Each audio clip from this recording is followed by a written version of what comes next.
Hey guys, it is Scott the Steamroller Steehn with winnersandwhiners.com. It's Friday, the 4th of November. Hey, it's your play of the day. All we ask in return, if you would be so kind, take a minute to smash that like button, give us the thumbs up. There you go. Thanks very much. We always appreciate the effort. Of course, if you're smashing buttons, smash that subscribe button. Hit the Winners and Whiners, subscribe to the YouTube channel. Click the bell, get notified every time we put up brand new content. Great capper videos. A little fun show that we do called Once Upon a Time in Las Vegas. And, of course, the college show with me and Scott Reichel, which will be up later today. Reichel, big week last week. He's taken a one-game lead in our year contest. So we'll see if we can get that back. And, of course, we want to know what you're playing, whatever you got cooked up for today. Put those plays in the comment section. You get them right, you make a profit.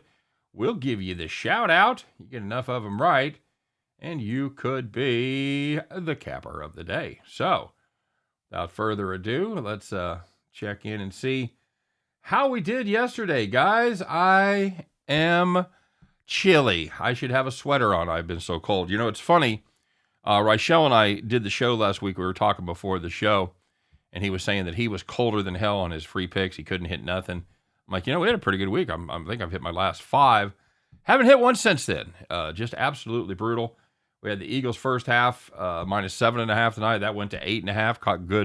Caught a good number there. Beat the closing line value and meant absolutely nothing as the Eagles let the Texans go right down the field on the first drive and score.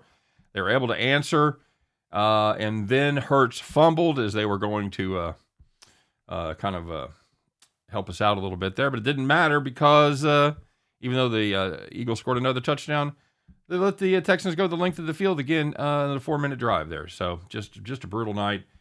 Missed on both our college games. We did hit on the over in that Eagles-Texans game, and we had the over in the Denver-Oak City game. Our best bet was the Eagles minus 13.5. And, of course, they played with their food. So should be happy. They went for the 2-point conversion to put us over 45.5. So 2-3 on the premium side. 0-1. For the free pick. So, you know what? See if we can get a rocking, guys. You want to get some premiums? You want to get a discount? Well, you know what? You deserve it. Check out my premium stuff. Use the code P6YT9ST40. That'll get you 40% off my daily best bet, which is normally $49.99. We'll take 40% off of that. And, of course, it does come with a money-back guarantee. You don't win, you don't pay. And we are sponsored by No House Advantage, Fantasy Sports Redefined. You can bet on player over-unders for a shot to win 21 times your bet if you play against the house or play pick'em contest against other people for cash prizes. Please visit nohouseadvantage.com or download the app.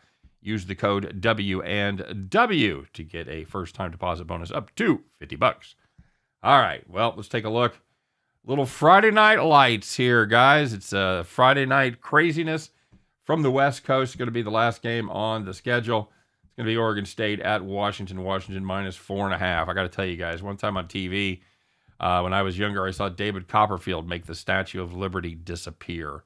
That is the best magic trick I have ever seen in my life. Second best magic trick, that is Huskies' first-year coach, Kalen DeBoer, as he has turned Michael Penix into the nation's leading passer and a top 10 quarterback on Mel Kiper's big board. Abracadabra, you don't suck anymore.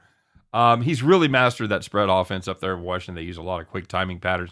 Sort of resembles the old, kind of even before they call it the run and shoot there with the 49ers offense with Rice and Taylor running all those slants and going for yak across the middle.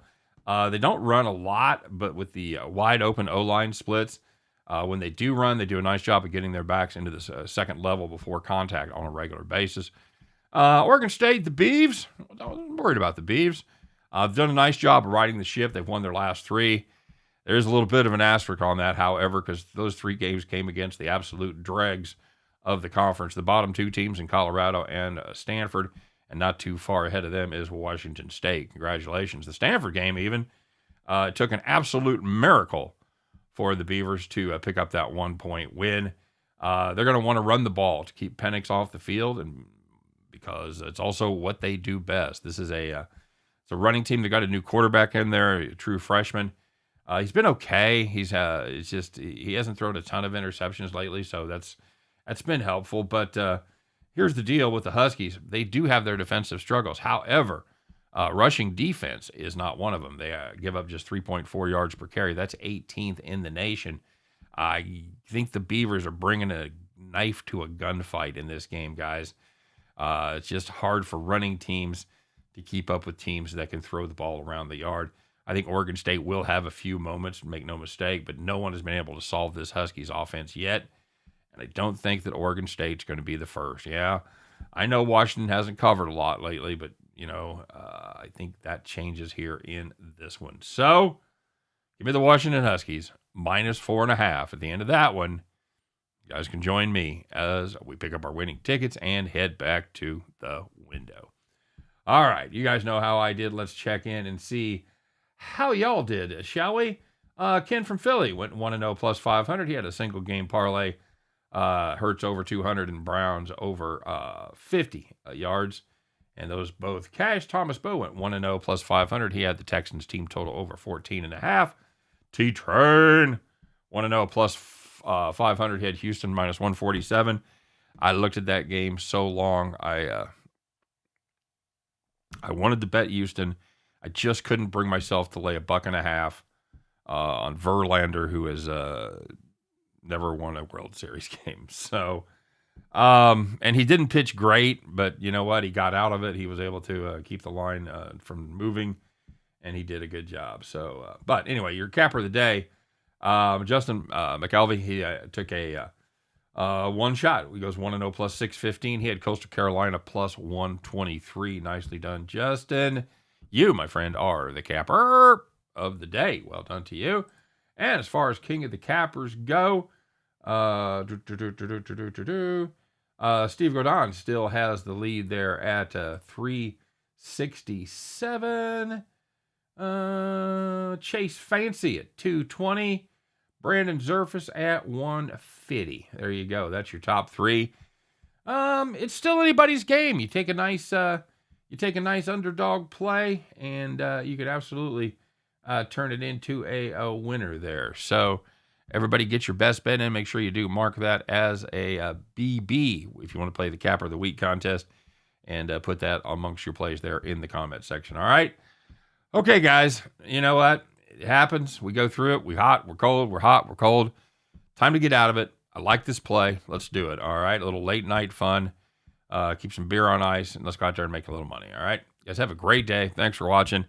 I'll be grinding. I'll be back tomorrow doing my thing, trying to find that best play on Saturday. Give us our best chance to head back to the window. You guys take care. We'll see you then.